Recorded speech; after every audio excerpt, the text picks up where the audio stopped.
Ini seperti saya bilang bahwa tahun 2025 ini adalah tahun penuaian karma dari perbuatan ya, ataupun alam semesta menuntut keadilan. Saya melihat ada sosok yang memang berpostur tinggi besar di belakang dia.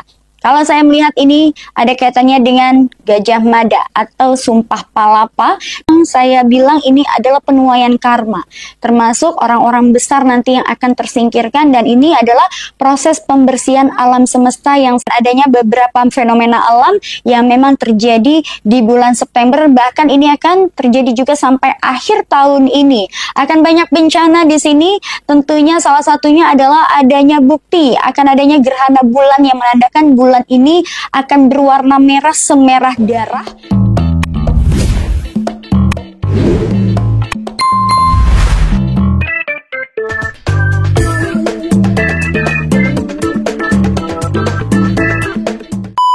Peristiwa demo kemarin banyak yang mempertanyakan langkah-langkah presiden kita yang masih membahas tuntutan-tuntutan rakyat.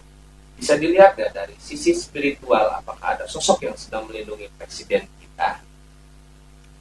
Kalau aku lihat seorang presiden kita dengan langkah-langkah yang dia ambil, dengan keputusan-keputusan yang dia ambil, kalau tanpa adanya perlindungan, terutama yang saya lihat adalah tentunya ada doa, ada keinginan yang kuat ya, sehingga di sini ada perlindungan ya, terutama yaitu dalam lindungan Allah Subhanahu wa Ta'ala, dan niat baik pasti juga akan ada tujuan yang baik. Namun terlepas dari apapun itu, di sini seperti saya bilang bahwa tahun 2025 ini adalah tahun penuaian karma dari perbuatan ya, dari perbuatan dari segi manusianya maupun dari segi ya kehidupan ataupun alam semesta menuntut keadilan. Apalagi di sini kita lihat bahwa banyak sekali penderitaan yang selama ini dirasakan oleh rakyat selama masa jabatan presiden sebelumnya yang memang belum tuntas tugasnya. Dan ada beberapa kendala juga di sini yang sedang dialami bangsa kita, yaitu tentang kejujuran ya, tentang kejujuran yang memang di sini kalau saya lihat banyak orang yang menggunakan cara yang tidak baik untuk mengambil keuntungan atas kepentingannya pribadi. Sehingga kalau saya lihat di sini keberanian ini bukan tanpa sebab. Kalau saya lihat dari sosok beliau dengan gagah beraninya, saya melihat ada sosok yang memang berpostur tinggi besar di belakang dia. Kalau saya melihat ini ada kaitannya dengan Gajah Mada atau Sumpah Palapa, dan kemudian ya di sini seperti kita ketahui bahwasanya Gajah Mada ini memiliki tekad yang bulat untuk menyatukan Nusantara. Ini yang paling saya lihat di belakang dia. Sampai merinding saya nih ya. Jadi ada sosok Gajah Mada yang memiliki postur kurang lebih hampir sama dengan sosok beliau, dan juga di sini bedanya tinggi ya. Kalau Pak Presiden kita kan ya sedang ya, tapi itu tidak jauh beda, posturnya hampir mirip-mirip. Dan kemudian kalau saya lihat di belakang beliau ini juga ada pesan yang disampaikan oleh Presiden RI kita pertama, yaitu Presiden ya almarhum Haji Soekarno ya. Di sini juga yang selalu berdampingan dengan beliau, sehingga aku melihat di sini bunyi suara burung saya, berarti menandakan beliau memang ini tidak salah lagi yang saya lihat ya, bahwasanya di sini ada sosok-sosok besar ya, sosok-sosok tokoh-tokoh besar di belakang beliau ini, yang salah satunya adalah di sini itu tadi ada Gajah Mada, sesosok Soekarno-Hatta, Soekarno yang memang di sini ada sebuah pesan, dan sebenarnya pesan ini juga yang menjadi motivasi beliau untuk bisa menjabat atau menjadi seorang presiden, karena ada perjuangan yang memang belum selesai, dan ini masih tahapannya masih panjang ya. Setelah peristiwa yang terjadi ini juga masih ada hal lain yang nantinya akan mengejutkan masyarakat Indonesia, dan akan ada kebijaksanaan baru yang akan diciptakan oleh presiden kita Pak Prabowo ini, yang nantinya juga tentunya akan sangat membuat takut ya, khususnya di bidang politik Kebijaksanaan ini yang akan membuat mundur beberapa orang yang memang saya bilang ini adalah penuaian karma. Termasuk orang-orang besar nanti yang akan tersingkirkan, dan ini adalah proses pembersihan alam semesta yang saya maksud kalau tidak salah saya membaca peristiwa ini adalah di tahun 2024. Nah, apakah akan ada momen terjadinya pertarungan spiritual Prabowo dan musuhnya? Apakah akan ada pemenangnya atau berakhir win-win solution? Kalau saya lihat di sini dengan sosok-sosok ya, tokoh-tokoh yang memang di sini berkaitan dengan adanya menyatunya Indonesia dengan adanya Bhinneka Tunggal Ika dan Sumpah Palapa yang disebutkan atau yang tercetus oleh Gajah Mada. Tentunya secara spiritual ataupun alam semesta memang di sini sangat kuat ya. Sosok beliau ini didukung oleh orang-orang yang memang di sini cinta terhadap negeri kita, termasuk adanya dukungan dari raja-raja di masa lalu dan juga sosok spiritual terkuat dan juga memiliki karakter yang kuat juga untuk membela kebenaran dan juga penuaian karma ini ya. Kalau aku lihat di sini memang sekarang ini kita sedang mengalami perang spiritual ya, dan ini juga saya merasakan energi ini dengan adanya beberapa fenomena alam yang memang terjadi di bulan September, bahkan ini akan terjadi juga sampai akhir tahun ini. Akan banyak bencana di sini, tentunya salah satunya adalah adanya bukti akan adanya gerhana bulan yang menandakan bulan ini akan berwarna merah semerah darah.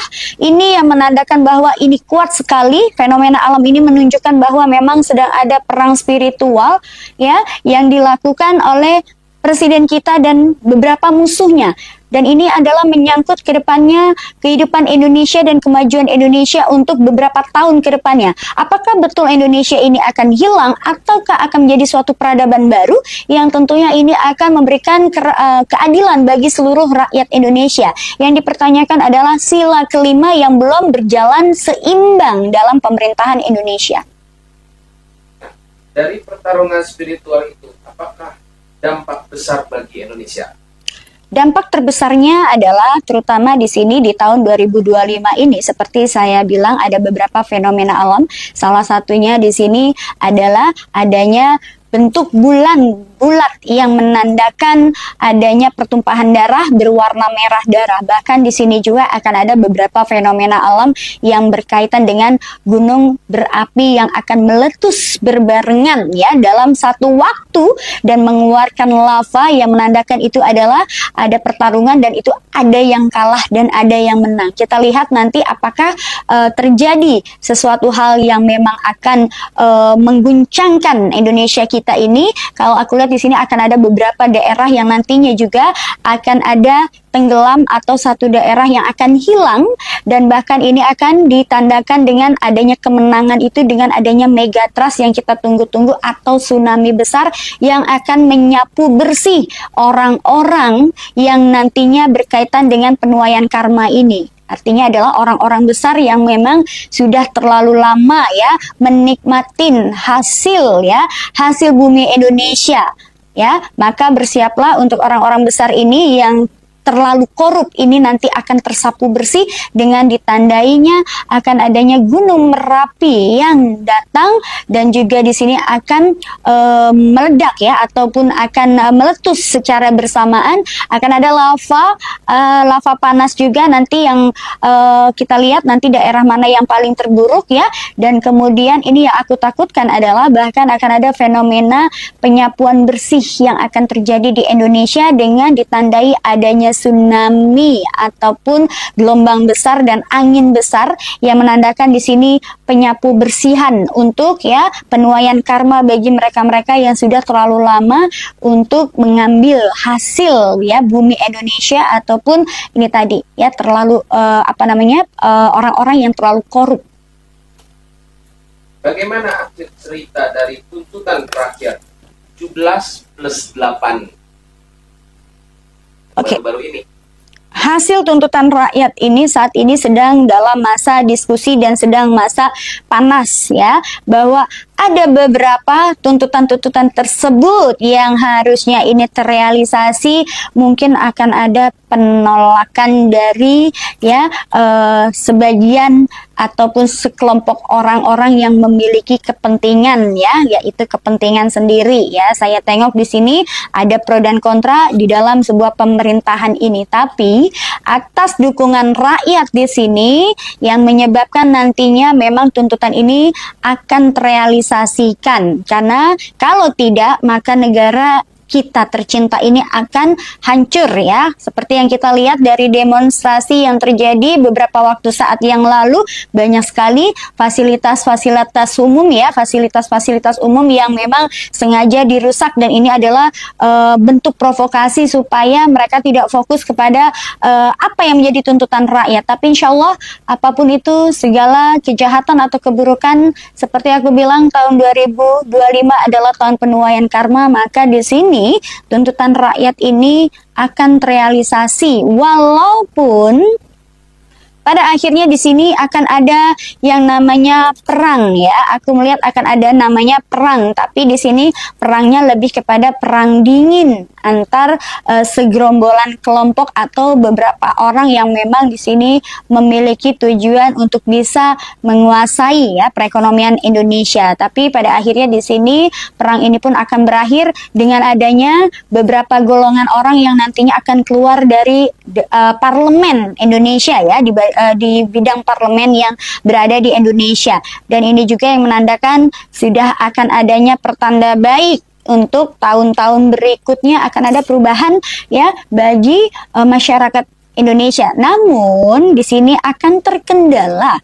Orang yang nantinya akan tersingkir ini pun akan memiliki suatu dendam yang nantinya juga ini yang ditakutkan akan adanya provokasi lain lagi. Dan ini kalau saya tengok dari tahun 2005 sampai 3 tahun ke depan ini ya, akan ada perang yang akan dilakukan.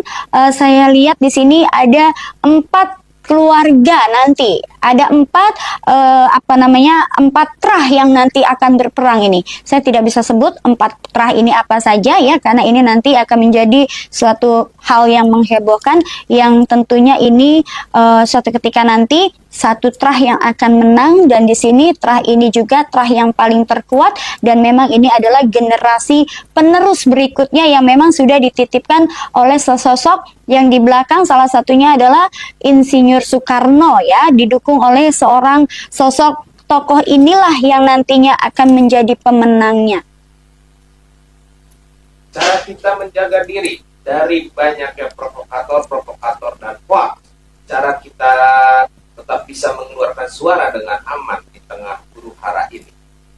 Cara kita untuk menjaga diri adalah tentunya ketika kita mendengarkan kabar seruan yang menyerukan kebencian, apapun itu bentuknya, kita jangan mudah terprovokasi.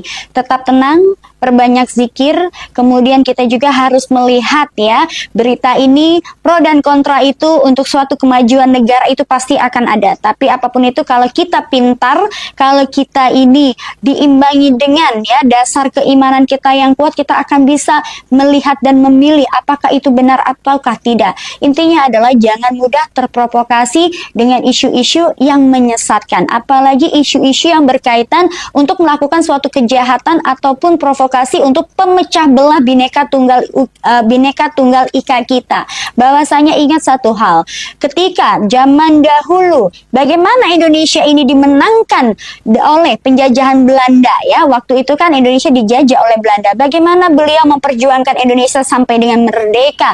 Bahkan banyak sekali penderitaan-penderitaan dan masyarakat dan juga para veteran yang mati ya, gugur sebagai pahlawan tanda jasa. Di sini kita harus ingat perjuangan mereka dan bagaimana terbentuknya Bhinneka Tunggal Ika yang ditakutkan oleh bangsa-bangsa Belanda sehingga mereka lari tunggang langgang dan negara Indonesia menjadi negara yang menang dalam peperangan melawan penjajahan ya.